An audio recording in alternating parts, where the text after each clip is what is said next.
Okay, good morning, Boker Tov. Sorry we're a couple of moments late, but glad that you are here. I'm actually shocked and stunned when people show up, not because everybody knows how to make Pesach so well, but every year I essentially say the same thing. And I'm tempted to just press play on last year's pre-Pesach workshop. But there are new questions that arise, and there are people making Pesach for the first time. And so it's my pleasure and privilege to go through this exercise together. It's part of the healthy and holy work. It's part of the holy avoda of preparing for Pesach. And that's one of the points that I want to make together this morning, is that rather than view what we're about to discuss and spend our time on as a burden, it's a privilege. It's an incredible opportunity. You know, you could do the exact same activity and you can be doing it reluctantly, hesitantly, and bearing a burden, or you can be doing it with excitement and as a privilege, as if you're running to something. I was trying to think of an example or a metaphor for that. You know, it occurred to me, you could have to go on a long walk, an arduous journey, in which you feel your heartbeat all along, you feel your pulse, you feel how exhausting it is, you're miserable, you're resentful, you're angry, and you wish it was over. Or if somebody says to you, you've won the lottery, I have $1 billion check waiting for you, you've got to walk a certain distance to go get it. You're going to hop and you're going to skip and you're going to jump and you're going to sing and you're going to whistle and you're going to say, I don't even notice how difficult, how hot, how long the walk is. It's all the context in which we see something and why we want to be doing it. And if we envision and if we picture that it's an incredible source of reward, then we're happy to do it. And if it's absent of meaning and purpose, it feels like a burden.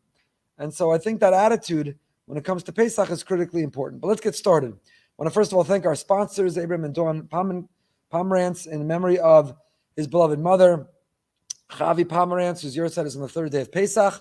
Thank you so much for sponsoring this Pesach Made Easy workshop. Hopefully, Neshama will have an aliyah and the schus of all the hours saved of spring cleaning rather than of pre-Pesach planning. And that Simchas Yontif, the joy and the happiness that people can come into Yontif with, should be a great, great schus.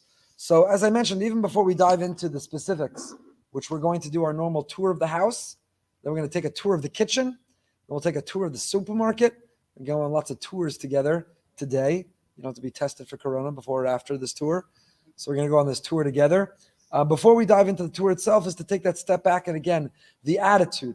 I mentioned last week in one of our shiurim, I think without exaggeration, I could say that how our children perceive, what they hear us, and what our attitude is as we prepare for Pesach can literally have an impact on whether they will be frum or not. If we want inspired and passionate and devoted children and grandchildren, then they need to hear us have a love and a geschmack and an excitement and an energy and an enthusiasm when it comes to preparing for Pesach. That we count down to when that opportunity arrives, that we can't wait to be able to go through the holy work of cleaning for Pesach. And if they hear us miserable and verbissen and negative and complaining, then they're going to say, what do I need it? And what do I want it? If they hear us acting like we're slaves rather than free people, then they're going to choose what they perceive as freedom over our slavery. So it's so important, like everything else that we do, before one engages in a mitzvah, you say a Beracha mitzvah. This is a bracha that is recited on that mitzvah. And there is no mitzvah, there is no bracha rather that we recite on cleaning for Pesach. In a sense, there is. In antiquity, maybe they first cleaned Bedikas Chametz. That was the search and destroy mission, was the night before Pesach. And you make a bracha, Bittul Chametz. There is a bracha. We don't say a bracha when you start already on Motzei Simchas Torah, you start already on Motzei Chanukah, or you start already on Motzei Purim. There is no bracha on cleaning, but our mindset and the kavanah and what the bracha is meant to do. Why do we say a bracha before we do a mitzvah? We're focusing ourselves. We're making a declaration that we're going to be mindful. I'm not just waving 4 weird species. I'm taking my spine and my heart and my eyes and my lips. I'm taking the 4 kinds of Jew. I center myself. I ground myself. I calibrate myself. You make a bracha before the shofar, and a bracha before you light candles, and a bracha before you put on tefillin, and a bracha. Why do we make that bracha? Center. I'm grounding myself. What I'm about to do is holy activity. It's not just random, and it's not just mundane. It's holy, and it's elevated, and I'm grounded, and I'm centered, and I'm thoughtful, and I'm mindful, and I'm conscious and conscientious as I do it. And the same attitude and consciousness is what we need to bring towards this mission of cleaning and preparing our house for Pesach. Pesach is this yontif of freedom and liberation. It is this holiday that is transformational. It is the Chag HaEmunah. It is the holiday of faith. And I'm not just looking for chametz throughout my house. I'm looking for what chametz represents. Chametz is the ego, and chametz is arrogance, and chametz is temptation and desire, and chametz is addiction, and chametz is all that is inflated in my life that needs to be deflated. Not like Tom Brady's football, but deflated in the sense of humility, deflated with a sense of modesty. And can anyone say that our house is clean from chametz? I don't mean leaven. I don't mean bread. I don't mean of the 5 grains. I mean spiritual chametz. Our homes from one Pesach to the next become, unfortunately, they become filled because we're humans, not because we're bad people. Everybody's human. So maybe there was gossip shared around our table. Maybe there was envy for what our neighbor has. Maybe there was arrogance or ego that got in the way of healthy relationships in that home and from that home towards others. That means that there's spiritual chametz all over. And when we are looking and searching and when we are destroying that chametz, what we are saying is not only physically we are collecting chametz, which is leaven, which is that which is inflated. Chazal, our rabbis, liken chametz to the Yetzer Hara. So'or shebe'isa. That's why Hashem, what do you want from us? So'or shebe'isa. What can we do? There is this leaven inside ourselves. There's an ego, there's arrogance, there's a sense of self in us. And that's a barrier, it's a boundary, it struggles. We are contaminated with it. When we do Bedikas Chametz in my home, and I know this is not why you're here, so I'm not going to belabor this point, but I think this introduction and this context are critical. Because to obsess about is Tom's good or no good, how do you kasher the Keurig this year, and is this product, and not to see the big picture, and not to zoom out that lens and understand, why am I doing this? What am I trying to achieve? What feeling am I seeking to generate? What environment am I trying to create for my family? Is one of the greatest disservices that we've had. To focus on the micro, and to be obsessed with the minutia, and to never talk about, and to never center ourselves first, by establishing why are we doing this and what are we trying to achieve, is to lose the forest for the trees, is to violate the whole reason. It's to go from freedom to slavery when we're supposed to be going from slavery to freedom. So in our home on Bedikas Chametz night, this is not our idea, it comes to the Sfarim HaKadoshim, many Hasidish Sfarim and others. We have this little talk with all the children when they hide the chametz and when we go look for it, that our mindfulness and our thoughtfulness as we find that chametz in each of their bedrooms, in each of our bedrooms, and in the shared space in our home, is that we're each identifying what is the chametz for me this year? What do I need to work on? What am I trying to purge or get rid of? What am I trying to obliterate or destroy? What do I need to meet fire with fire? What fire is raging inside me in the wrong way that I need to throw it in a fire so that fire can meet fire and destroy it? What do I need to work on? Am I jealous? Am I envious? Am I arrogant? Am I egotistical? Am I looking at, am I saying, am I listening to the wrong things? Am I reading the wrong things? What do I need to work on that I need to get rid of? And my kids, when they each hide their piece of chametz, they think of that thing, and then we search for it. And the next day, and the next morning, on Erev Pesach, when we come and we burn the chametz, we all re-articulate and we recite what that chametz is that we're working on, what it represents, and then each takes their chametz and throws it in the fire. You understand how transformational, how impactful that is? It's not just, hurry everybody, we have to do this quick Bedikas Chametz before we can have fun, we got to get this thing out of the way, where did you hide it, give me the hint, I don't want to do it, take as much quickly as we can. But there's a spiritual, there's a metaphysical, there's something big that's happening. There's not just a spring cleaning, we're not just cleaning our house physically, we are cleaning our house spiritually. Whether you live with a big family and many people, whether you live alone, we are cleaning our house. We're cleaning it out from that negativity. We're turning that corner. It's going to be a place of light and a place of positivity and a place of modesty. These things are so, so important, even though that's not why you're here. And I'm getting the look on your faces that it's time to move on. But this is my big hang-up. I'll just very quickly, the Haggadah says, the Rasha, we sit at the table, the Rasha says, Ma'ava dazos lachem, what is this work for you? And Rav Bitter and Rav Melech's Haggadah, he asks, Beracha, he asks, really? Pesach night, that's when the Rosh is bothered? Tisha B'Av he's okay with? Yom Kippur fasting 25 hours, he gets through it? Sitting in shul all day Rosh Hashanah, that he doesn't ask questions about? But Pesach, you're about to have 4 cups of wine and delicious food, and you're about to sit and enjoy the whole night family talking. That's why he's asking Ma'avo dazos lachem on a night of 4 cups of wine? That's when he's bothered? Really? So you know what he says?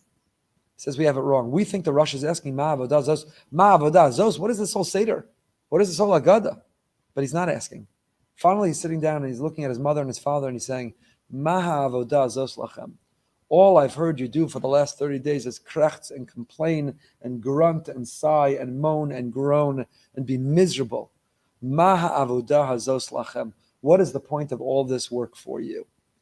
So do we want our children to be a Russia? Do we want them to turn into a Russia because they see us as our Yiddishkeit is an avoda? Is it all miserable and negative? And are we all farbesina? Or are we supposed to come to the table? As I like to say, the only bitter thing at the Pesach Seder table is supposed to be the herbs, not the people. Leave the bitterness. Find the freedom and the joy and the geschmack and what we're all trying to create, what we're all trying to achieve. Leave that sense of an avoda. Understand that when I'm doing it towards a holy mission and a holy purpose, it's a whole different attitude. I personally have never been pregnant, but I've been around somebody who was several times. And it's uncomfortable and it's painful, and labor pains are incredibly uncomfortable. But to birth a healthy child, what a person is willing to endure, to undergo, so there is some pain and discomfort before Pesach in that process. But it's to birth the yontif of Pesach. It's not to arrive at the table a shmata, it's to arrive at the table a free person with a home that is clean and pristine and not contaminated with ego and arrogance and envy and all the things that bring us down, to purge and to get rid of that chametz and to come and arrive at the table in the pure way. The great Rebbe, the Eish Kodesh, the Piazetzna, I didn't see this inside, I saw someone quote it, but I plan to look for it, apparently says that a Jew can only connect to the inner essence of Pesach through that scrubbing and cleaning, through that preparing and getting ready. Why? Just like a human being has within our body all these organs, but we don't know they're there. There's a heart that's beating, but we're not really aware of it. We have lungs that are breathing, but we're not really aware of it. But you know what happens then? When you work, when you press them, if you go for a run around the circle, it's a Gilgal of somebody who worked hard for Pesach who's not happy with me. It's fly.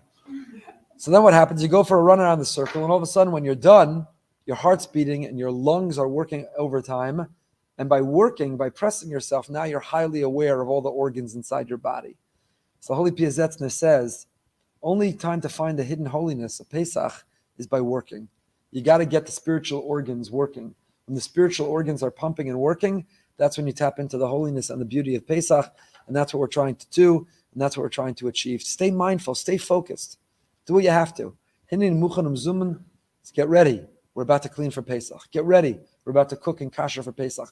Get ready. Here's what we're doing and why we're doing it. And it transforms the entire experience. Because there's a halacha. You have to come to the Pesach Seder table. And you have to experience simcha. People forget or they neglect that there's a halacha. There's a halacha of simcha. There's a halacha of simcha on yontif. And we should not be doing spring cleaning. This is the essence. Here now we press play on what we talk about each and every year. Where is this? What we talk about each and every year is the chiyuv of simcha.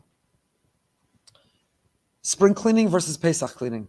Every year I hear people complain. The Torah, the rabbis, the halacha, it robs me of my happiness, the misery, the work, the effort. I'm a shmata. It's nice you talk about freedom, Rabbi, but have you guys prepared for Pesach?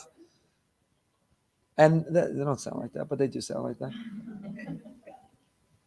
But that's not the halacha, and that's not the Torah doing that to you. So what we're going to go through today is what the halacha demands.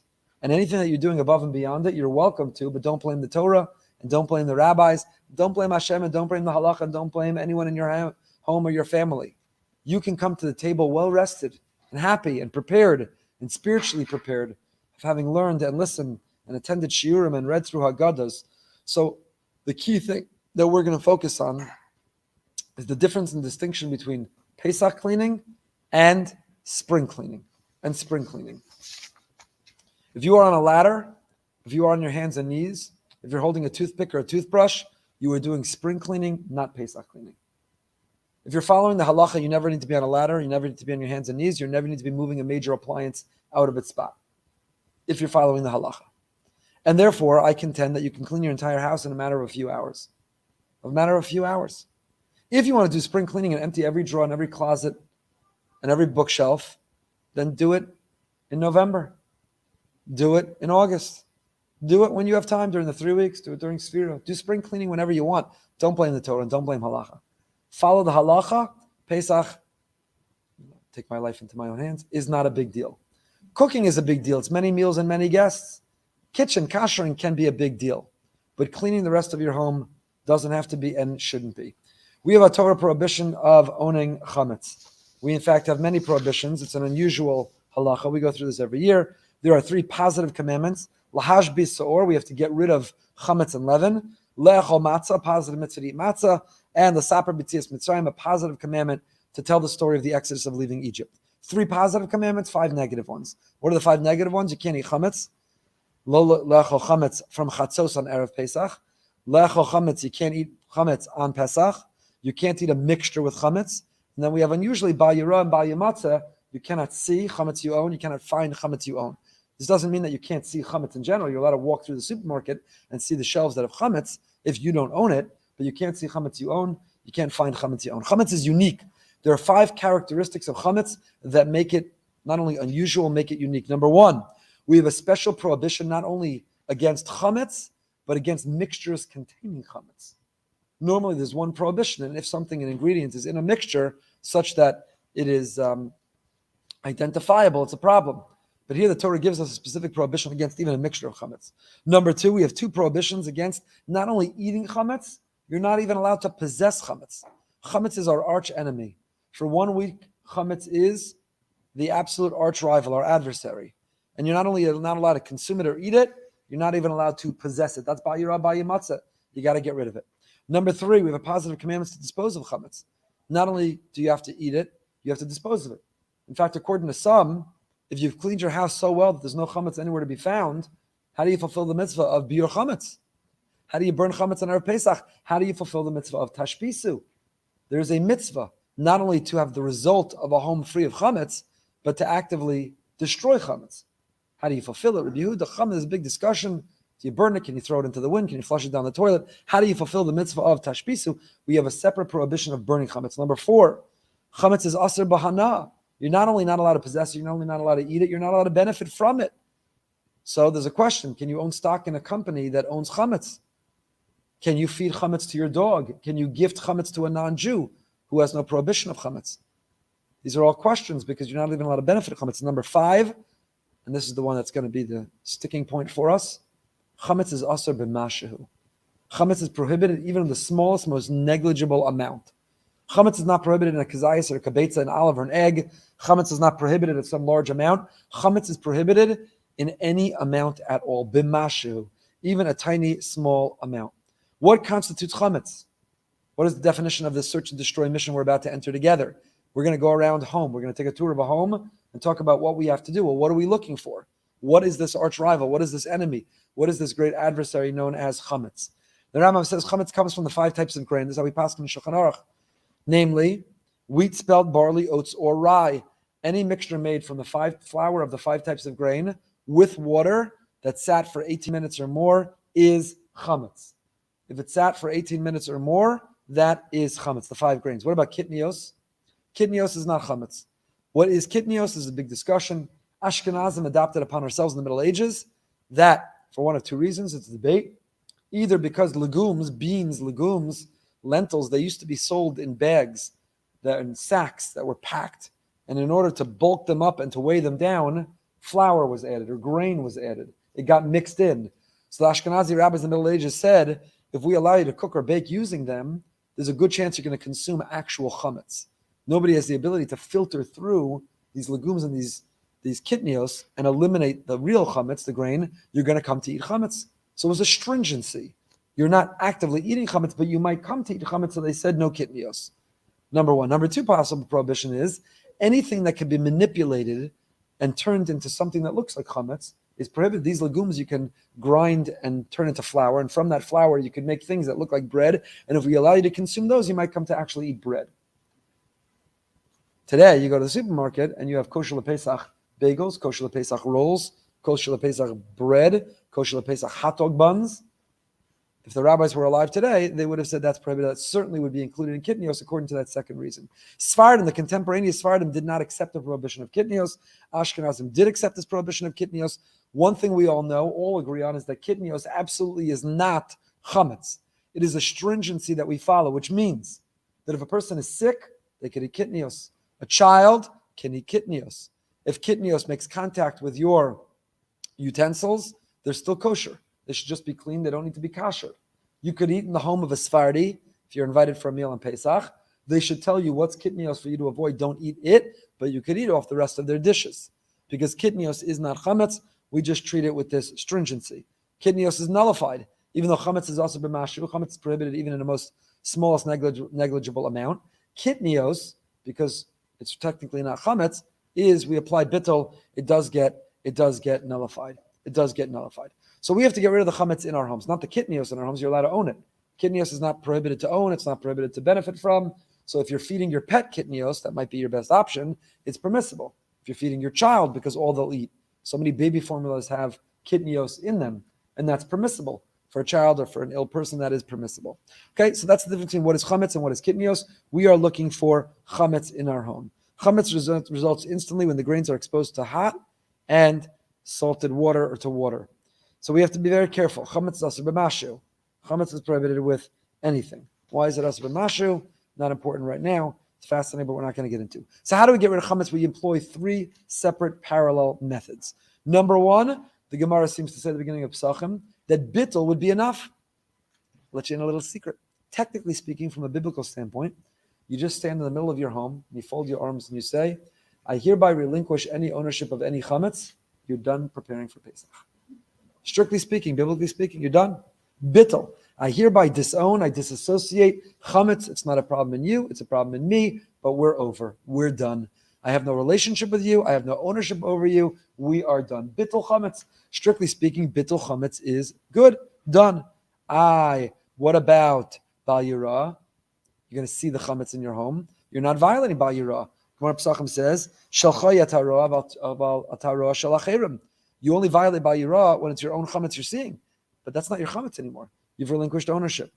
However, we employ a second method called Bedikas Chametz. We say that's not good enough. And why is that not good enough? What are we worried about? That you can't break up. That relationship with chametz is so strong that you know what's going to happen? That Entenmann donut that's in the cabinet, that last one you were holding on to with the crumbs, Olav Hashalom, Mr. Entenmann, Olav Hashalom. So the best one, we had a big discussion, which is the best Entenmann's, but I still maintain it's the one with the crumble on top, that even when you finish the donut, still have some extra in the box, a little bonus for you. Not the chocolate ones, the vanilla ones, or whatever the other ones are. Anyway, you see that emotional relationship with the donut. So what's going to happen? You did bittul. You declared on Erev Pesach, I don't own it. I don't relate to you. You're not mine. But then you get really hungry, and you really crave the donut, and you discover and you find it there. You may come to eat it. So the rabbi said, even though bittul technically can work, don't rely on it. Because imagine if you're going to have chametz all over your home, chametz you claim to not own anymore because you've declared it ownerless, but then you get hungry for some, you crave some, you're going to come to eat. So we employ a second method. And the second method is called Bedikas Chametz, search and destroy. We go and we look all over our home to find the chametz where it lives, where it resides, and we eliminate, we destroy, we purge it from our homes. So why do we still do bittul? If bedika is enough, why are we still doing bittul? We have to cover our bases in case what? What if we didn't find a piece of chametz? So what if there's still a chametz in our possession in our home that we didn't find? Now we're going to violate Bal Yirah, Bal Yimatz on Pesach. So we cover ourselves by doing bittul. So we say, Hashem, I'm looking all over my house for that chametz. I want to get rid of it. That Yetzer Hara, that ego, that arrogance, that inflated. I'm getting rid of inflation. I'm getting rid of it all over my home. But you know what? If I didn't find something, I also declare it ownerless. So we employ both. And then a third method. And the third method, which we don't have time for, but we've spoken about in the past, isn't it a harama, a legal loophole? But the third method is Mechiras Chametz. What happens to my scotch and whiskey collection? Very valuable, very expensive. So I'm not ready to get rid of it. And I'm not really ready to declare it ownerless, because I want to have it back after Pesach. So we came up with this legal loophole called selling chametz, Mechiras Chametz. How that works, again, also for another time. So that is the principle, the three-pronged attack that we are going to employ and engage in order to get rid of the chametz in our lives. Now, what do we have to look for? Where do we have to look for it? This is what's critically important, and this is what differentiates Pesach cleaning from spring cleaning. Pesach has gotten away from us. And what was purely voluntary, what was a chumrah, what were stringencies that people volunteered and they're entitled to.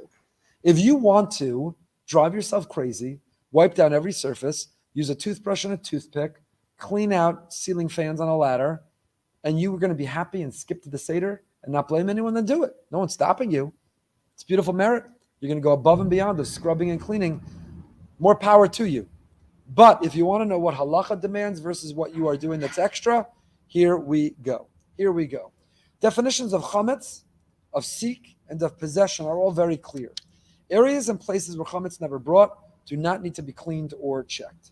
Shulchan Aruch. Everything I'm telling you right now is not Ephraim Goldberg 2022 apologizing, defensive to the people who are bitter about cleaning for Pesach. Everything I'm telling you is Shulchan Aruch. Shulchan Aruch. Based on the Gemara Pesachim, Shulchan Aruch. You have to search all the places that you are worried that Chametz entered. The rooms of the home have to require a Bedika. That's what you have to check. Any place that Chametz entered. So, number one, if you know that you have a place that Chametz did not enter, do you need to check it? No. When is the last time you sat on your ceiling fan and had a sandwich? When is the last time you sat on a windowsill and had a sandwich? When is the last time you moved your oven out from its wall and sat in the space that it once sat and had a sandwich? Any area where Chametz is not brought, you do not need to check. Any area number two, principle number two, any area number two that will not be accessed over Pesach need not be cleaned. So, your toaster oven, your sandwich maker, your blender, your food processor, you're not going to use them over Pesach. So you know how you prepare them for Pesach? Every year, I'm yotzei my minhag of ranking on my mother. My childhood memories of watching my mother with her toothpick and toothbrush, and before she put the appliances away, driving herself and everyone else crazy. She's a holy woman doing holy work. I'm saying this l'shvach in her praise, but with those appliances, sitting for hours, cleaning out and searching and finding and disassembling and assembling like the Mishkan, every little piece of chametz. Did she have to do that? No. Why? Putting it away. So you know what the preparation is of all those appliances? My favorite part of getting ready for Pesach, because I do the kitchen. I help out in the kitchen. I take the toaster and I take the blender and I take the food processor and I take everything and I put it in a cabinet. And you know how I get them all ready for Pesach? With one little piece of tape. You put them in a cabinet, you put them in a closet, you put them in a box, and you put a little piece of tape over it, and they are now ready for Pesach. Not Ephraim Goldberg. This is the Shulchan Aruch. Anything that will not be accessed over Pesach need not be cleaned and need not be prepared, need not be checked. Put it away, seal it, and pledge that you're not going to access it. That's true for any room or space in your home. If you have a room which is dirty, but you don't plan on going in there over Pesach, piece of tape over the door. If you have a garage, if you have a refrigerator or a backup freezer that you're not going to access or use, a piece of tape. The parts of the kitchen that are not going to be used on Pesach, you know how you prepare them for Pesach? Piece of tape. That's it. So in other words, unlike the way many of us were raised or thought was the halacha, that you have to empty and wipe down every shelf and every armoire and every cabinet and every dresser and every closet, all you need to do is walk around with the tape. Tape is your best friend on Erev Pesach. Tape is absolutely your best friend in the entire world. Any area that you're not accessing, you need to simply tape up and it is prepared and ready for pay. Is that a kula, a leniency, some newfangled idea for the people who don't really want to be religious? That is the halacha. That is the halacha. Now, if you want to empty out and wipe everything down, spring cleaning, that gives you some joy, that makes you feel, satisfies your OCD tendency, then feel free. Just don't blame the rabbis or halacha or Pesach or Torah. Don't become a shmata and don't be farbisana. And don't become the Russia at the Seder Ma'avodazos Lachem. All in the name of doing that spring cleaning. So now let's take a tour of our house. Any cabinet, closet, room that will not be entered can simply be closed with a piece of tape. Any kitchen cabinet, drawer, cupboard will not be used, need not be cleaned. Any appliance, food processor, sandwich maker, mixer, bread machine need not be cleaned. Just needs to be put away. Just needs to be put away. So let's start with the bedrooms. Bedrooms. Is chametz brought into that bedroom? In many cases, yes. People like to snack late at night. People like to bring food into their room. In many cases, yes, and it needs to be cleaned. And you need to look and check and make sure there aren't crumbs, even negligible small amounts. Chametz is also b'mashu, even a nothing. The Mishnah Berurah goes out of his way to say that if you have little children at home, all bets are off. If you have young children at home, then all bets are off. Where's this quote from the Mishnah Berurah? Because when you have young children, there is no place that chametz doesn't enter. Chametz is brought everywhere, at all times. However, if you don't have young children at home, then you know which areas in your home the chametz entered and which they didn't. You have rooms and spaces where you are confident chametz never went. So you do not need to drive yourself crazy.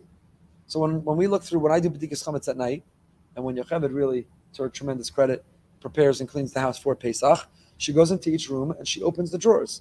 She moves the clothing a little bit aside and confirms that there's no sandwich, confirms that there's no pretzel, confirms that there's no cookie or piece of cake or leftover hamantaschen. Does she take all the clothing out of every drawer, wipe it all down? No. I don't think she does. She doesn't need to. She doesn't. She doesn't need to. And you don't need to. In the closet, do you have to go? No. You have to generally look over each area, areas that you know chametz never went, and give a survey of that area to confirm that chametz is not present there and it is now prepared for Pesach. You have a bookshelf with books, bookcases with books. I have a large library at home. I am not in the business of opening book. Halavai, I open those Sfarim all the time. The overwhelming majority is Sfarim, and lahavdil, books and bookcases in our homes. They're read once in a lifetime, let alone they're not opened every year. We don't generally hide pretzels, sandwiches, and cookies in the books. So if you learned a particular Sfarim, you know a Sfarim that came to your Shabbos table, and you generally love to learn your Parsha Sfarim, your Chumash, you're doing Shnai Mikra while eating the challah or the dessert or nibbling and finishing up those delicious blondies. So then you need to check those few books that you do that with. But the books that you know weren't open the entire year, the bookcases that you know were not accessed the entire year, you don't have to take out all the books and wipe down all the bookshelves and rifle through all the books. So we've just eliminated enormously. We have just narrowed down the cleaning process from a survey of the areas where chametz never entered, not needing to take out. Ceiling fans, I remember climbing ladders and ceiling fans and wiping down ceiling blades. I remember moving appliances out from the wall. Why don't you need to do that? Crawl spaces. If you're climbing on a ladder to clean a ceiling fan or taking a toothpick to a toaster or food processor, if you're scrubbing grout with a toothbrush, if you're emptying or wiping dressers, closets, linen pantries, crawl spaces, if you're shaking out books that haven't been opened in years, you are doing spring cleaning. You are not preparing for Pesach. Stop blaming the rabbis. By the way, any food that's not categorized as edible, meaning a dog would not eat it, is not called chametz. So the fact that behind your oven or behind your refrigerator in some space there might be some little crumb that made its way, if your dog would look at you and go, I'm not eating that, then that's not called chametz. Chametz is only that which is edible and edible to a dog. You don't have to check for crumbs that are less than a kazayas. If they're dirty or soiled, then wouldn't be edible to a human. Mishnah Berurah. It's a Mishnah Berurah, explicit Mishnah Berurah. You do not need to check for crumbs that are less than a kazayas, less than an olive, that are dirty and soiled and would not be edible to a human. So, what does halacha demand? What are we looking for? What is this mission? And why do I contend it takes only a few hours to prepare your whole house, no matter how big it is? We're going room to room confirming there's no chametz larger than 30 grams and edible. That's what we're looking for. That there's no chametz larger than 30 grams and still edible. And that can be accomplished in a few hours, and you don't need to break your back, and you don't need to hurt your knees, and you don't need to climb, and you don't need to bend, and you don't need any small sharp instruments. So we need to all be very careful. You know why? Because the halacha does say this. The halacha does say that we need to come to the Seder table and enjoy Simchas Yantif. Shulchan Aruch writes, Tav Kov Chav Tes, Chayv Adam Lio Sameach V'Tov Lev B'Moed. You have to be happy and joyful and pleasant to be around. You have to have a good and positive energy. Hu v'ishta ubanav, says the Mishnah Berurah. Who mitzvahs aseim in Torah. This is a positive biblical commandment. You're going to ache and krechts and moan and complain and be miserable. You're going to forfeit and violate a positive biblical commandment of v'samachta b'chagecha. And says the Mishnah Berurah, v'noheges gam b'nashim. This is not a man halacha. This is true for women as well. Everyone needs to come happy and joyful and positive, and so on and so forth. So to clean our rooms, to get them ready, that is what we need to do. That is what we need to do. That is what we're looking for. That is how we go around. So before we get to the kitchen, any questions? Any questions before we get to the kitchen? Let me just apply this in terms of some of these specific spaces. As we said, the major appliances, don't clean them. Put them away. Major cabinets or areas with a lot of chametz, don't clean them. Put a piece of tape over them. Same is true in a toy room. We have a playroom. A lot of people have young children at home, have a playroom. And you can have chametz that enters the playroom because, again, with kids, when they bring food into that playroom, it can get into all kinds of things. Play-Doh is chametz itself. So the same thing applies in the playroom. Leave out a few toys for your children or grandchildren to play with that are cleaned or that you clean, and everything else shove in a box, put a piece of tape over it, and your playroom is ready for Pesach. Don't drive yourself crazy. Don't be OCD. Do not create mental health challenges in the name of religion. Do not put away, tape up, and you are ready to go. Floors and carpets, vacuum. I hope people vacuum their carpets regularly. So just your rotation of vacuuming your carpet once a week, twice a week, however often just vacuum your carpet before Pesach. And don't bring chametz in there after it was vacuumed. Sweep the floor and don't bring chametz after it was swept. Dressers. Do you normally have a sandwich behind the dresser in your bedroom? It's not an area that chametz is brought. It's not an area that chametz goes. So there's no reason you need to be moving it. Moreover, unless you intend on moving the dresser to have a slice of matzah pizza in there on Chol HaMoed, then you don't need to. You're not going to be accessing it on Yontif. So you do not need to be moving appliances or moving furniture or climbing a ladder or going down on your knees. We'll get to the kitchen in a moment. But books we spoke about, toys we spoke about, couch. Now you should. Between the cushions of the couch, there is chametz. It should be cleaned anyway. That's not spring cleaning. That's menschlichkeit. Clean whatever's there anyway. And again, that shouldn't take too long. Move the cushions and vacuum. Vacuum the floor, sweep the floor, clean the cushions, open each drawer dresser and look through it and make sure, confirm there's no chametz. Tell you what else you're allowed to do. You can engage your family to participate in getting ready. You ask each child, you're in charge of your bedroom. I want you to fulfill this mitzvah. Give them a little spiritual pep talk. Chametz represents, we're going to search for it. What do you need to work on this year? How do we want to be better? And now go look through your things. You're not going to trust and verify, as they say. So with your children, you're going to engage them, but trust and verify. So we're going to have a mitzvah called Bedikas Chametz. I do that. When I search our entire house, I open every drawer, but it still doesn't take me that long. How long does it take to open a drawer and look? Yes, there's no sandwich. Yes, there's no pretzel. Yes, there's no blondie. Yes, there's no cookie. How long does it take? Open each drawer, look through a little bit, glance, look through the items sitting on top of the dresser or on the nightstand, and make sure there's no chametz there. That's it. That's all one needs to do. So that is preparing the house, and now we go on tour of the kitchen. Questions about the house? Is that about crumbs behind the stove, let's say, right? You said it's less designs, it's clean and edible to you. Right. Like what you said before. Correct. It depends. It depends which you're talking about. So that's what the halacha here distinguishes. I'll tell you the difference right now. Yeah, hold on one second. Crumbs that are inedible even by a dog are not chametz, even if they're bigger than a kazayis. So if they're inedible to a dog, they're not chametz even if they're bigger than a kazayis. Shulchan Aruch Taf Mem Beis Siv Beis. And if they're less than a kazayis and dirty and soiled and inedible to a human, then they're not chametz. So the difference between the edible to a dog and edible to a human is whether they're smaller or bigger than a kazayis. Yes, Chai. The Windex comes with vinegar. So do I have to make sure the one I have has no vinegar? Windex? Yeah. Is it edible? No. So if it's inedible, it's not chametz, even if it has an ingredient. Correct. Even though it says vinegar. If it's inedible and it cannot be converted into something edible, then it's not chametz. Yes. We'll get there. Hold on. Anything about the house? Okay, let's rush right to the kitchen. You've all been here with me before, so let's move right away. Let's look at the kitchen. Where should we start in the kitchen? So first of all, again, the best part of the kitchen, the most fun of the kitchen is your piece of tape, your roll of tape. First thing to do is walk around and say, what am I not allocating for Pesach?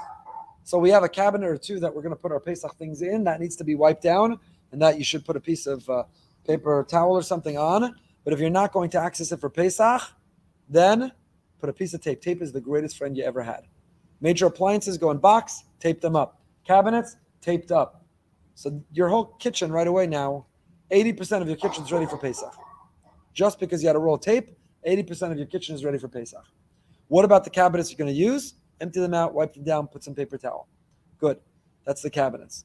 Sinks. It depends what your sink is made out of. Sinks can be kashered. Let's give a quick primer on kashering. We believe tam ki'ikar. Not only do we have extant, physical, present pieces of food which are prohibited, so chametz we said is also b'mashahu, but we believe no same time there's a concept that food can impart taste to utensils. You can have a sparkling, clean utensil, but if it was cooked in it and imparted taste into it, still has the status of that food, even if the food is not traceably there, even if the food is not there. Sparkling, clean pot, but the pot was used to cook meat. You can't use the pot to now cook dairy. Why? Because tam ki'ikar. It's no same tam. It parts tam ki'ikar. Tam, not Tom is not the name of a guy. Tam. Tes ayin mem. Ta'am. Ta'am. Tam ki'ikar means taste is like the ikar, is like the very thing that it was. However, we also have another principle. 24 hours after a taste was imparted into a utensil, it's considered stale. It's no longer there. Taste cannot be potent. Taste does not last 24 hours. After 24 hours, it's no sein tam lifgam. Now, it's no longer a positive, pleasant taste. It's no sein tam lifgam, which means, strictly speaking, from a Torah perspective, what do you have to do to make your non-kosher pot kosher? Wait 24 hours. That's it. By waiting, as long as it's sparkling clean, whatever taste had been imparted to it is gone. What do you have to do to make your meat pot dairy or parav? Wait 24 hours, strictly speaking. But we don't rely on that. It's called a ben yomo or eno ben yomo. Within 24 hours is a ben yomo. More than 24 hours is eno ben yomo. Why don't we rely on that? We don't rely on that for very good reason. Most people have more than one pot. Our kitchen is filled with utensils and pots and cutlery. So imagine if you had a different clock and stopwatch for every one of them, because there's a lot at stake. If it was really 23 hours and 58 minutes, and you thought you can now cook dairy in your meat pot, you can have basar v'chalav, you can have chametz. So because we can't really keep track of those 24 hours, we don't rely on that biblical definition of 24 hours eno ben yomo. So what we do in addition is we kasher. However, part of our strategy of kashering is waiting 24 hours, because we also can reverse the status just by waiting, and then on top of that we kasher. So in kashering, we have different systems that we use. Depending on how the utensil absorbed the taste, proportional to how it absorbed the taste is the method that we use to purge it of the taste. So if it absorbed the taste with liquid, we use liquid to get rid of it. So for example, if you cooked a corned beef in a pot, boiling in water, so how did the pot become meat? Through the medium of water. How will you get the meat taste out of the pot? Hagala, the medium of water. You'll put it in boiling water. However, in oven, if you used fire or heat to impart taste, barbecue, then you need fire or heat in order to get the taste out. So kebolo kach polto, the way that it absorbed is the way it's purged. How does the walls of your microwave absorb taste?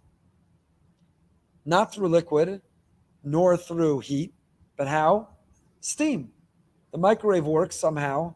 I explain it to you another time, except I can't even do that because I don't understand it.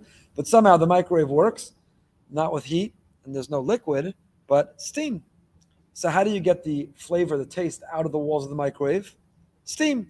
Kebolo kach polto. However absorbed it tasted. So that is the principle. Those are the principles of kashering. That's how we kasher. There's one last thing. We have a rule in kashering. We have a rule in kashrus called bittul. Bittul means that most foods at a ratio of 60-1 are nullified. They're no longer discernible. They're no longer contributing. So we treat them like they're not there. How do we come to 60-1? And that doesn't apply to everything. There are different ratios for different foods. But when it comes to non-kosher, 60-1 is the ratio. So if you put a drop of milk fell into your cholent, and it was a ratio of 60-1, you're good to go. By the way, you're good to go not only that you can eat that cholent, you're good to go that you should eat that cholent. The Pesach Tshuva says, what if a person says, I'm so machmir, I'm such a holy roller, I don't want to eat the cholent that a drop of milk fell into, even if there was 1,000-1, I'll give it to my non-Jewish housekeeper. Are you more righteous because you do that? Pesach Tshuva says you're a kofar. Kofar. You're a heretic. Heretic. It's incredibly strong language. So Pesach Tshuva writes, you know why? Who said you can't have milk and meat? God. He's the same God that said if it was 60-1, you're okay, you're good to go. So guess what? Now you're trying to be more religious than God. If you're trying to be more religious than God, you're not serving God, you're worshiping yourself. You're a heretic. You're a heretic. Don't be more righteous than God. God said it's prohibited, and God says in this way it's permissible. Don't be holier or more righteous than God. Okay, so those are principles that are critically important. Now we can take a tour of our kitchen. How does your sink absorb chametz taste? Through what method? Liquid. What happened? You had dishes in your sink and you ran the hot water over them when you're washing the sink. That's how your sink absorbed taste. How are you going to get it out? Liquid. How do you kasher your sink? By pouring boiling water over the surface of your sink. Now, that assumes the surface of your sink is a kasherable surface. Not every material that absorbs can purge. Some materials don't absorb. Some absorb and can be purged. Some absorb but can't be purged. Not all materials are created equal. So metal, for example, absorbs and can be purged. Earthenware absorbs but can't be purged. Glass doesn't absorb or purge. That's what we paskin the whole year. You could use the same glass for meat and dairy. If you have a Pyrex dish, you can cook. You can cook a meat casserole and clean it and then cook a cheese casserole. Glass does not absorb or purge. However, Ashkenazim are strict for Pesach. Sephardim are not. Sephardim will use the same glass for meat, for chametz, and for Pesach. So depending on the material, metal, glass, earthenware, they're each different. So if your sink is made from metal, a stainless steel sink, that absorbs and purges, you could kasher it. How do you kasher it? Clean it, wait 24 hours, and then pour boiling water over the surface of it. In order to kasher, the water has to be boiling. Shulchan Aruch uses the lashon of mala ababuos. That's an onomatopoeia. Onomatopoeia is a word that sounds like what it is. Ababuos sounds like bubbling. Ababuos. Bubbling. The water is not just hot. When is the water ready to kasher with? Not just when it puts off steam. It has to be bubbling. Blah, blah, blah, blah, blah, blah, blah, blah. It has to be bubbling. Ababuos. Mala ababuos. So when it's that hot, you take the pot. Now people make a mistake, whether it's the counter or the sink, they think you can splash the water. And you start it from here. Problem is when you do that, when the water first hits the surface, it's hot. What happens by the time it gets to the end of the sink or counter? It's cold water. You're not kashering. You have to walk with it, and you have to kasher it over the entire surface. You have to be spilling it over the whole surface and not just splashing or running with it. It's not Tisha Kabin at a Tahara. It's rather you're kashering. If you didn't understand what I'm saying, don't worry. You're walking with the pot, and you have to kasher it over the entire surface. So depending on what type of sink you have, will determine if it's an earthenware sink, what do they call that? Porcelain sink, you cannot kasher it. If it's metal, stainless steel, you can, depending on the material. I highly recommend. We today are very blessed. Making Pesach today, the age of technology, Hashem has helped us incredibly. Your phone and your apps are your best friend right after tape. Your roll of tape is your best friend, and your second best friend is your phone with its apps. If you do not have the CRC app and the StarK app and the OU app, those three apps, application, download them on your phone, or if you have the internet, go to the website, or if you have a friend or the library, print them out. Because we are blessed to live in a time where you have incredible, incredible resources. If you have the book, they're great to read. I tried to memorize it over Shabbos. If you have the app, you're better because you can search it as a search function, whatever you're looking for. But the incredible leaders, we owe a tremendous debt of gratitude to the CRC. I say this every year. StarK, OU are invaluable. They're wonderful. I find the CRC is most user-friendly. I find it's the most moderate opinion, and I highly, highly endorse it. crckosher.org or the CRC app. Just hit the Pesach 2022, and you've got everything. Shopping guides endless, kashering guides endless, ingredient guides endless. You've got everything. I'm not just saying that so you don't call me, although that's definitely a huge benefit of it, but you can look up and for yourself find almost everything you need. So as we're going to go through the kitchen, you want to know, is my sink kasherable or not? Say, I had an incredible kitchen designer who came up with some material no one ever heard of. We imported it from Italy. CRC heard of it. Look at their list of sinks, and they'll tell you whether you can kasher yours or not. Materials, granite, stone, wood, formica, marble. It's an incredible number of countertops today. CRC's got a list of every one of them and a beautiful spreadsheet. Can you kasher it or not? So your sink, you're going to clean it well, leave it 24 hours. How do you define as leaving 24 hours? It means that no hot liquid hit it. What's going to happen? Your moron husband or child is going to go into that sink, and they're going to put something down, not realizing you've started the 24-hour countdown clock, and they're going to pour something cold down the sink or put their used cereal bowl in the sink. And does that restart the clock? I get this question every year, multiple times a year, and it's always about a moron husband. That's why I feel comfortable saying it. The answer is it depends. If they put something hot down or pour something hot in, it restarts the clock. However, if it was cold, you can wipe it down and the clock continues and goes. The minhag in our home is, who did I tell you is your best friend? Tape. A big X goes over the sink when the clock begins. You have to be a huge super moron to not see the big X over the whole sink when the countdown begins and the clock starts.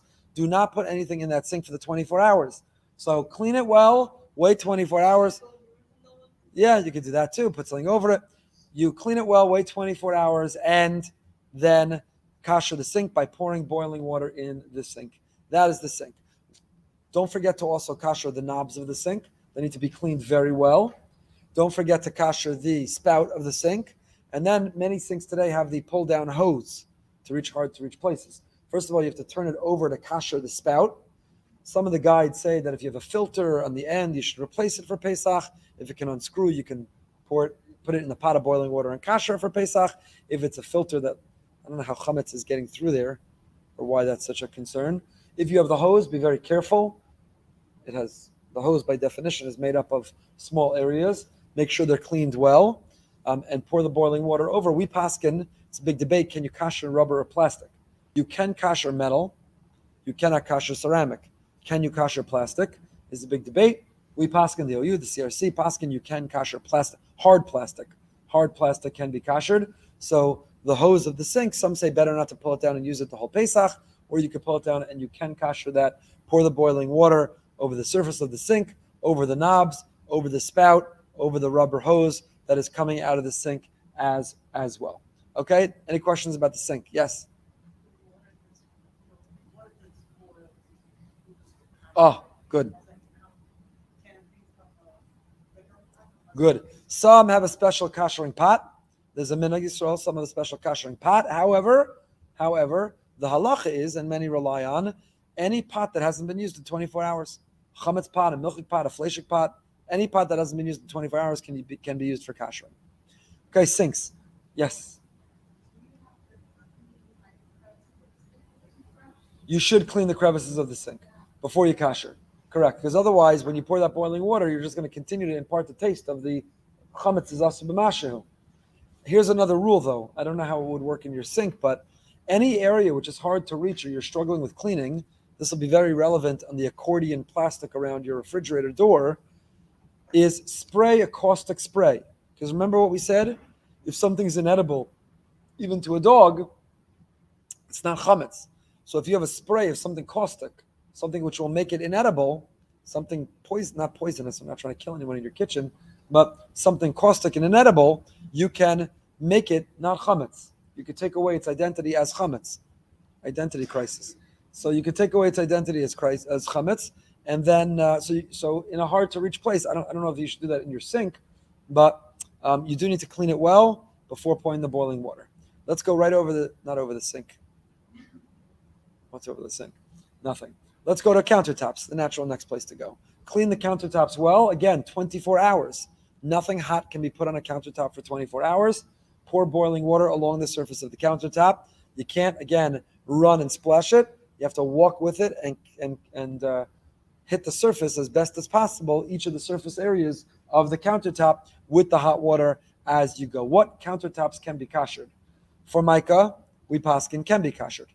Now, a lot of formica has a lot of scratch and crevices. Maybe then it's best to cover it because it's hard to get in there. But if the formica is fairly smooth, it can be kashered. Clean well, wait 24 hours, pour boiling water.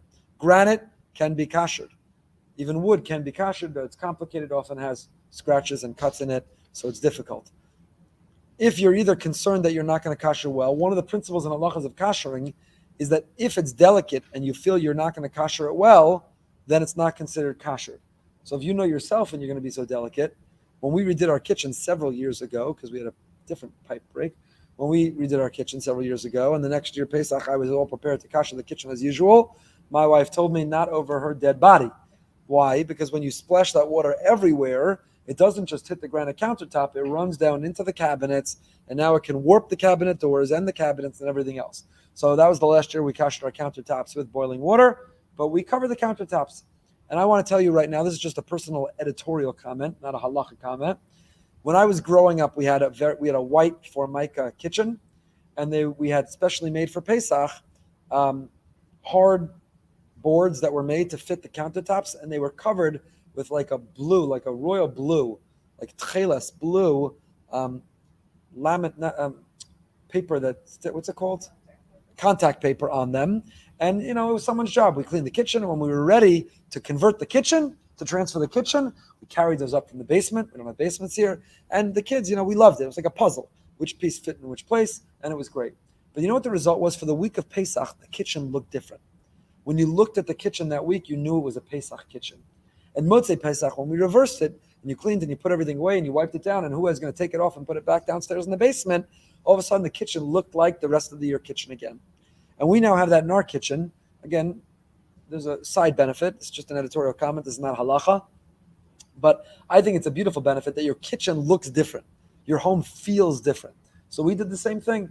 We made semi-permanent, and it's a puzzle, and you fit it on top, and you store it during the year, and you there's no hot water, no burning yourself, no warped kitchen cabinets, no worry did I really hit the surface, but you've got to kasher the countertops and the backsplash, because people put pots down all the time that are hot that hit a backsplash, so you've got to not only kasher, whether it's with boiling water or with covering, you have to cover or kasher both the countertop and the backsplash. If you want to know about your particular countertop, whatever material it's made out of, quartz, granite, stone, CRC's got it all. Look in there, check it. That is the method of kashering. We've done sinks, we've done countertops. What's next? Let's go to the microwave. How do you kasher a microwave? We already said. Now, it's very important to know that a microwave has glass in it, a glass tray. Ashkenazim cannot kasher glass. We follow you don't kasher glass. So the first thing you do is take the tray out. How do you kasher that tray? By putting it in a box with a piece of tape over it. It's out. You can't kasher the tray, take the glass tray out. How do you kasher the rest of the microwave? It's got to be cleaned well. Usually there's a little fan with a little grate over it in a microwave, particularly that area, clean well. If you're concerned, did you really clean it well or not? Spray something in it, clean it well, leave it 24 hours. Again, protect yourself from the morons in your family. A little piece of tape over it will help them remember not to use it for the 24 hours. And then microwave safe, styrofoam bowl or cup filled with water in the chamber of the microwave. Put the microwave on long enough to produce and fill the chamber with steam, 10 minutes, 12 minutes in the microwave. Then, importantly, fill it up again, move it to another spot and do it again. Why? Because whatever spot the microwave safe place was sitting on is not kasher. So you've got to do it twice in order to hit the second place. That's how you kasher a microwave. Clean well, wait 24 hours, and heat up water in a microwave safe utensil until the chamber fills with steam. Then move it and do it again so that you kasher the spot where that utensil was as well, and your microwave is now kosher. What if it's a convection microwave? Then you have to kasher it the same way you do an oven. So we'll move to the oven. Anything else about the microwave? No, good. Yes? Can you put a piece of plastic wrap over the plate and just leave it? No, no. It's not kashered well enough, plastic wrap. The plate's got to come out. Plate's got to come out. How do you kasher the oven? We will talk about it in a moment. Yes? Say that the glass, not the kasher, it's saying that maybe does absorb and it should also cook. So I was saying It's a whole sugya about glass. I'll send you Mara Makomos. I have a source sheet on it. I'm happy to send you the Mara Makomos about glass. It's made out of sand. How do you? It's a big discussion. The oven. How do you kasher an oven? If you have a self-clean oven, then you turn on a self-clean cycle. Self-clean hits a temperature which will obliterate anything in its path. Why do we distinguish between self-clean and non-self-clean? Because we have two types of kashering with fire. We said kabolo kach polto. You purge taste the same way it absorbed taste. So there are two ways that you kasher. What we call libun kal and libun chamor, libun gomor. Libun kal is a light fire versus a strict obliterating fire. So when you put your oven on its highest setting, that's a libun kal. When you run the self-clean cycle, that's libun gomor. Here's one difference.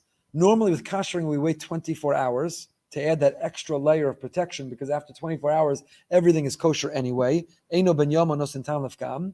But if you're using libun gomor, you do not need to wait 24 hours. Libun gomor is so strong, it obliterates anything in its path. You do not need to use libun gomor. So if you run a self-clean cycle, you do not need to wait 24 hours, and you don't need to clean the oven well. Because by running the self-clean cycle, and if you don't believe me, put a wooden spoon in the oven and run a self-clean cycle, and you will find a pile of ash on the bottom of your oven. That wooden spoon will not survive a self-clean cycle. It obliterates anything in its path. So a self-clean oven cycle, you do not need to wait 24 hours. You can also, if you want to, by the way, kasher the grates of your stovetop. You can put them in the oven when you run the self-clean cycle and kasher the grates that way. The grates, if you have a gas oven, not a glass top stove, by putting them in the oven itself. What if you don't have a self-clean oven, or you're afraid to run? Some people don't want to run the self-clean oven. They don't want to run it till the end because it can burn down your whole. It's so hot, it's unbelievable. The whole kitchen is hot. So then you clean the oven well, wait 24 hours, and put it on the highest setting for an hour. Clean it well, wait 24 hours, and put it on the highest setting for an hour. That is the oven. That's the microwave, and that is the oven. Those are the countertops, and those are the sinks. We move over to the stovetop. Yes? Right. So even a 3 hour would be enough. If it hits that highest setting and stays on it for a little while, it's enough. Yeah. Let's talk about the stovetop.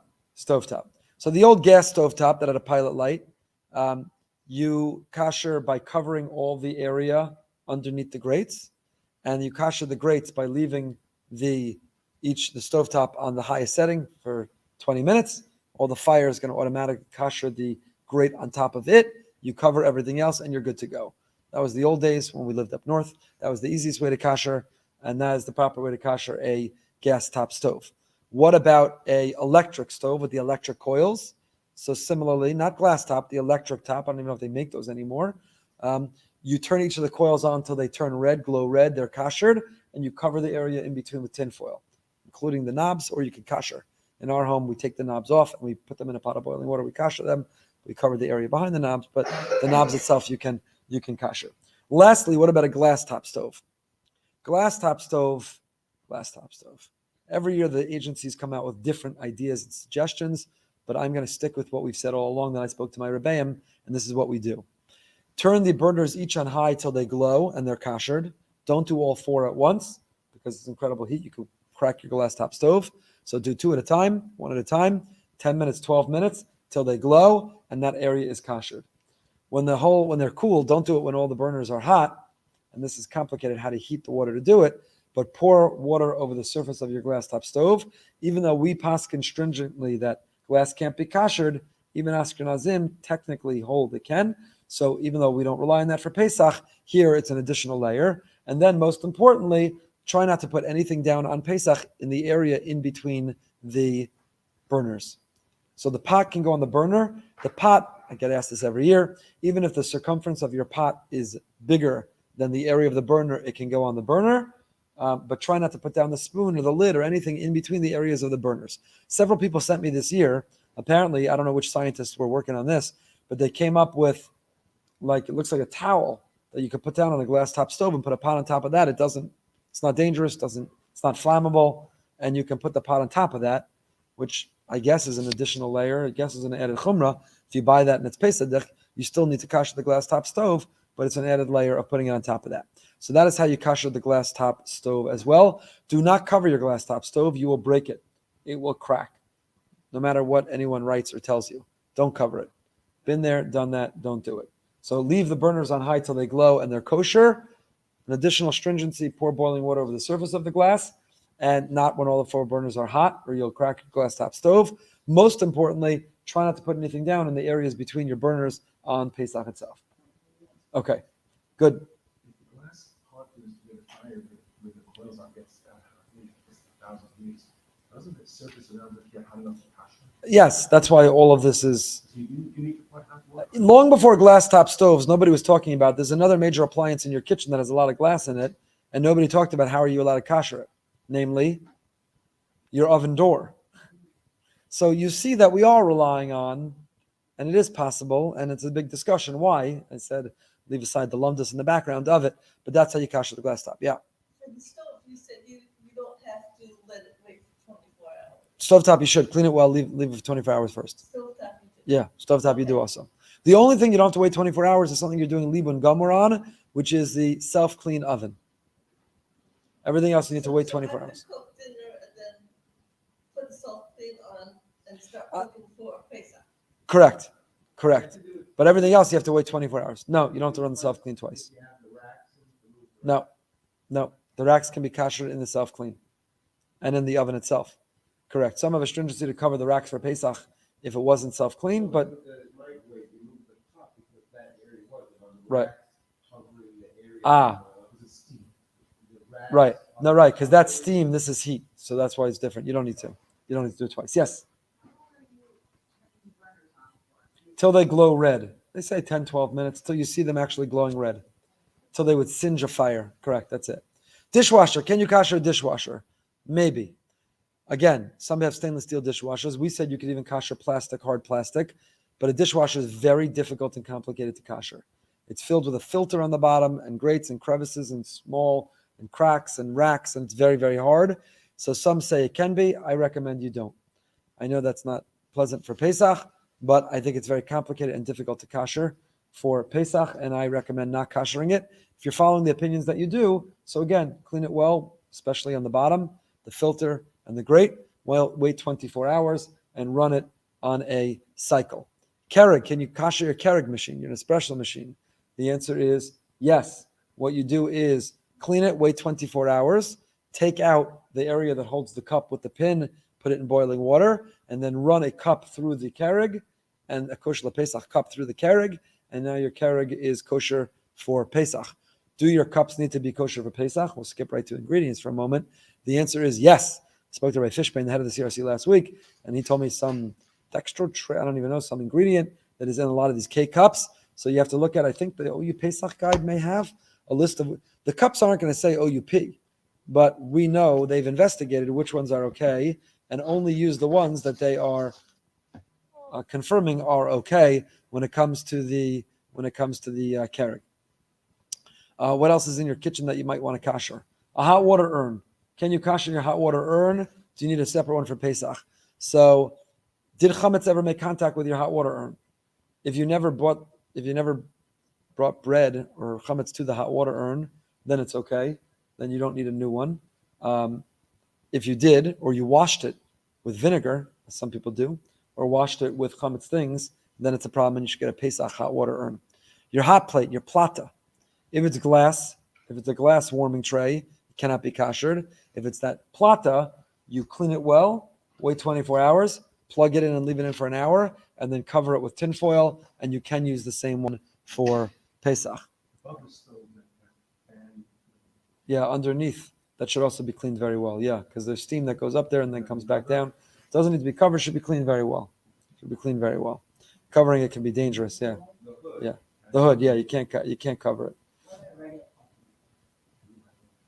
A regular coffee maker, meaning like with the glass pot and so on, probably can't use.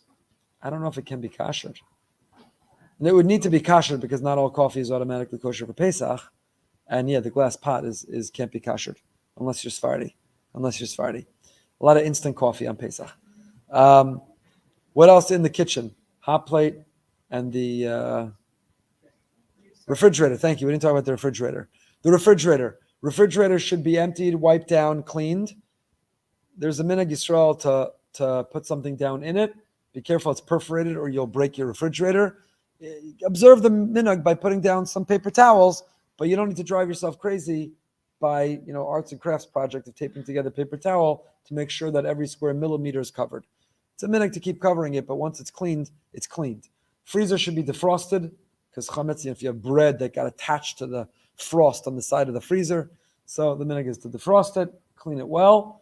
And again, the most important part of the refrigerator, the accordion door, rubber door around it. Clean it well. If it's hard, you're driving yourself crazy, spray it with a caustic spray, and you are okay. You don't need to clean under the oven, behind the refrigerator, or anything like that. No, wipe it down. Just wipe it down. Yeah. And again, anything that you're not using on Pesach, just tape up. 80-90% of your kitchen, you're just going to tape up. You're not even going to clean it all.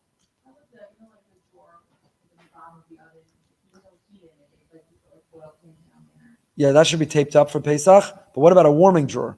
So the CRC are the heroes on this one. Others disagree, but the CRC says you can kasher a warming drawer with a sterno. Clean it, leave it 24 hours, heat a sterno in the warming drawer, and leave it open a crack. You have to allow air to escape, and by doing that, your warming drawer will be kosher for Pesach. And you'll be so happy you did it. That is the warming drawer. Juicer. I don't know. How does chametz ever go in a juicer? Or you must clean it with chametz things though? Does it get cleaned with cold water and soap? I don't know. Kashering a juicer.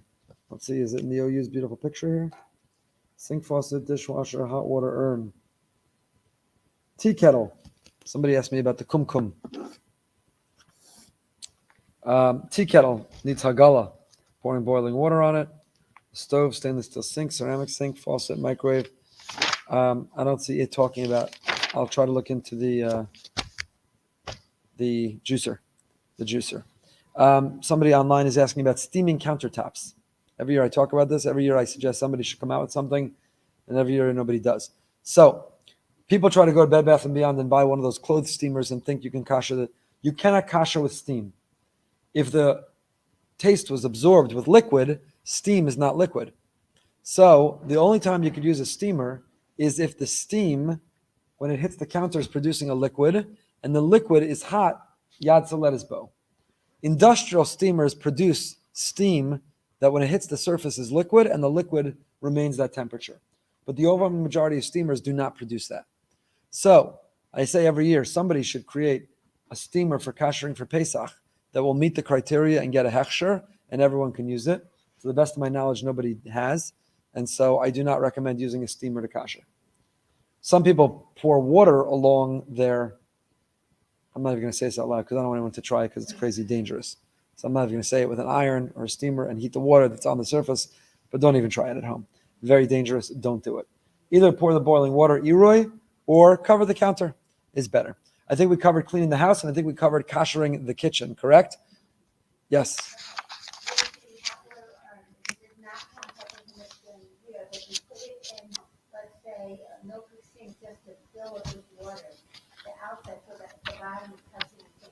Yeah, I think that's fine.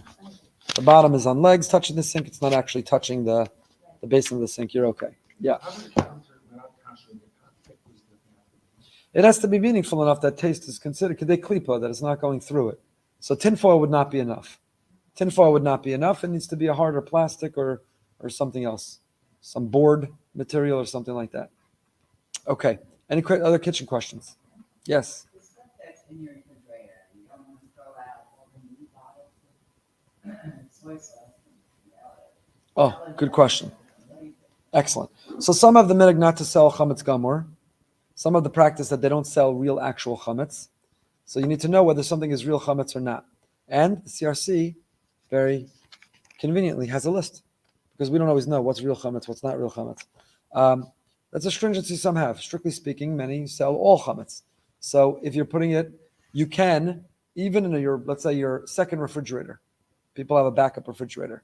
So you want to put your unopened bottles or your non-kosher Pesach ketchup, your mustard in there. You can cover a shelf, tape it, cover it well, and you're good to go. You could also cover the shelf. As long as you won't access it and you're not accessing it, then you are good to go with it. You're good to go with it. Anything else in the kitchen? Can you use the filtered water from the refrigerator? Yes.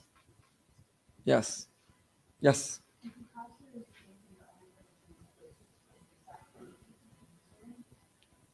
No. Great question. You do not need to. Let's talk about medicines and cosmetics. If you're kashering your sink and you're only going to do fleishiks, do you need a sink insert? No, because now you kashered your sink, it's parav, and you're designating it as meat. So you're good. Okay, let's talk about medicines, cosmetics, and toiletries. And here again, we go to the CRC. When I was a child, we used to get a book in the mail, and it's a great Rav, Allah Vashalom, who authored it. It was a great Rav, but also had a crazy list of crazy everything about everything. And here is the CRC, Baruch Hashem, is normalcy. All varieties of blush, body soap, conditioners, creams, eyeshadow, eyeliner, foundation, ink, lotions, mascara, nail polish, ointments, paint, shampoo, stick deodorant. It's like Asera's B'nai Haman. Are permitted to use on Pesach. Why? Regardless of the ingredients inside them. Why? Because they're not edible. To be chametz, it has to be edible. Nobody eats blush, body soap, conditioner, cream, eyeshadow, eyeliner, foundation, lotion, mascara, nail polish, ointment, shampoo, stick deodorant. Nobody eats any of those things. So you do not need to go with a book to CVS and buy special for Pesach and drive yourself crazy and look for these types of, you do not need to. What about cologne and perfume? Oh, so here there's a little bit deodorant. Different. Liquid deodorant, cologne, perfume, hairspray, shaving lotion, sunscreen, and wipes have an ingredient called denatured alcohol. Denatured alcohol can be edible, and therefore it's a problem. I won't say her name. Every year I say her name, and people. A former presidential candidate's wife, who was an alcoholic, would drink perfume and drink liquid deodorant, the addiction was so strong that when she was denied and deprived actual alcohol, it's edible.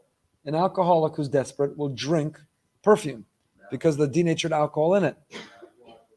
Yeah. So these need to be confirmed to not have chametz. So again, anything inedible, which includes all the other things, the soap, the blush, the shampoo, and so on, they are automatically kosher for Pesach because by definition they don't have chametz. Perfume and spray deodorant might contain, and therefore one should confirm. What about lipstick? We tried to sneak in lipstick, Anna, early on. Lipstick, mouthwash, and toothpaste which contain chametz should not be used. Star K has a great list online. CRC has a list online. What's the Star K's website? Star-K. K.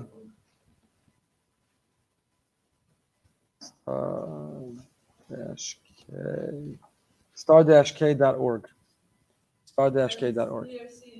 CRCkosher.org and oukosher.org. They all have great lists of each of these things. So that's when it comes to cosmetics and toiletries. We used to drive ourselves crazy. We do not and should not, with certain exceptions. Get a new toothbrush. Make sure that you're using toothpaste and mouthwash that are confirmed to not have chametz, with most of them do not. Lipstick, you do not need to buy a new lipstick. You can cut off the end of your lipstick and use the lipstick as long as it meets the criteria, and you're good to go. What about medicines? All medicine, no matter its ingredients, are kosher for Pesach. If you take a medicine that a doctor thinks you should be taking, you must continue to take it.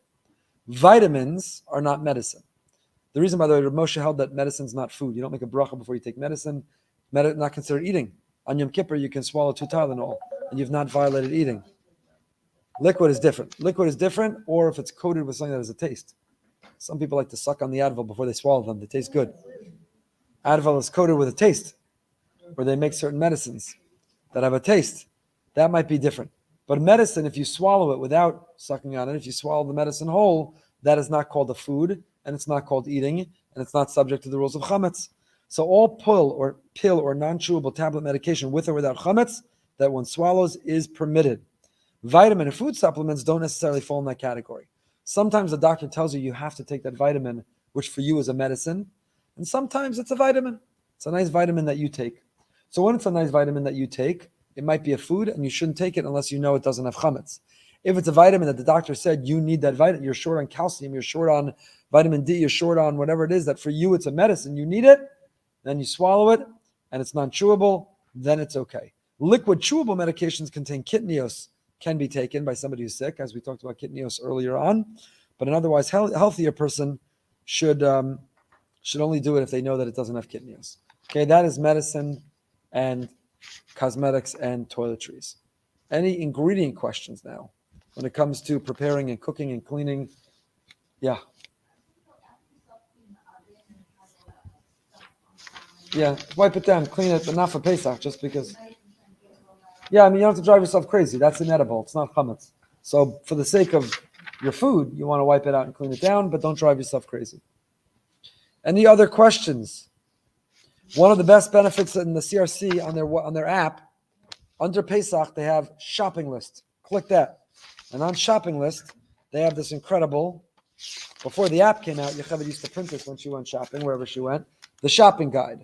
And conveniently, they have either a check mark, an X mark, or a triangle.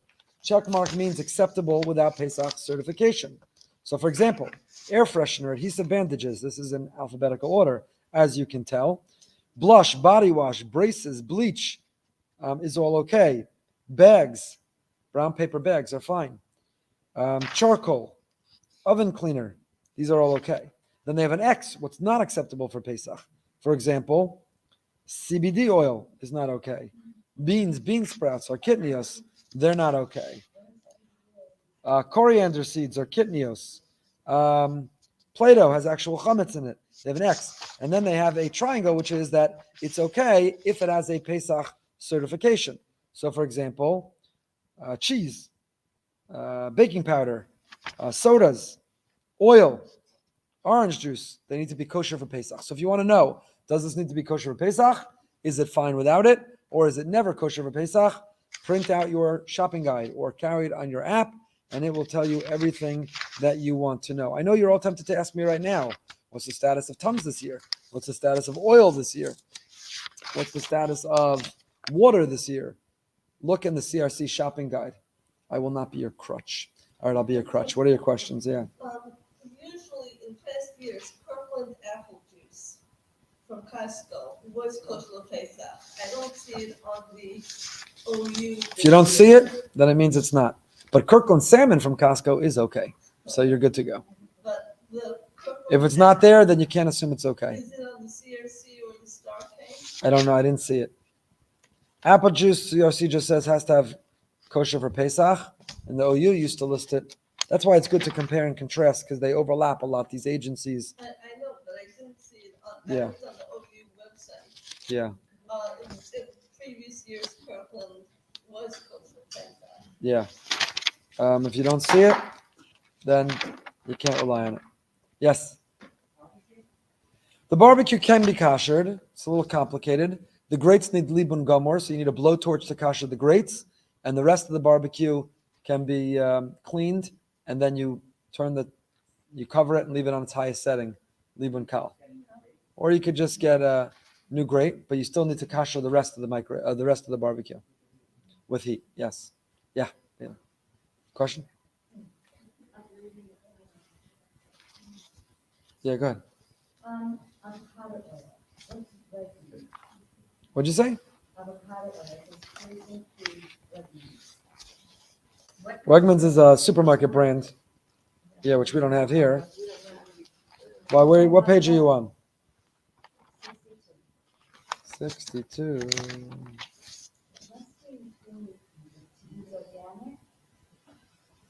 Is that what I told you? Then you're good to go. Maybe that was for olive oil, but Here, what's the question? Let me ask my contact right now. Avocado oil on Pesach. Other questions? How to kasher a juicer? Any other ingredient questions that have come up? Anything else? This may be like our type, but whatever. You don't need to buy new aluminum foil. You can just like pull off Correct. some and Correct. Again, unless in the container of the aluminum foil you think there are crumbs dropped in there. I haven't even said it in my Right, correct. Exactly. Then you're good to go. What is? Right, but it's a cream. It's inedible. Can't eat it. It's not chametz. It's inedible. It's not real chametz. It's inedible. Chametz presumes you're talking about something edible. If it's inedible, it can't be chametz, even if it has the ingredient that chametz would have. Yes. Rabbi, the cosmetics and the personal care products are inedible. And why does the Star K have a list of all these cosmetic companies on their website that are chametz-free products? Why put it out if you can't eat it? That's an excellent question. It's a good question. You should ask the Star K. It's a good question. I don't know. I followed the CRC. It's an excellent question. Wishing everyone in one moment. Yes. Almost. can you put the barbecue grate in the oven? Yes, you can run the self-clean cycle. Yes. That'll kasher it. Wishing everyone a chag kosher v'sameach. Most of all, sameach. Happy, joyful. Save the spring cleaning. Just get ready for Pesach. Mitzvah Hashem next year together in Yerushalayim.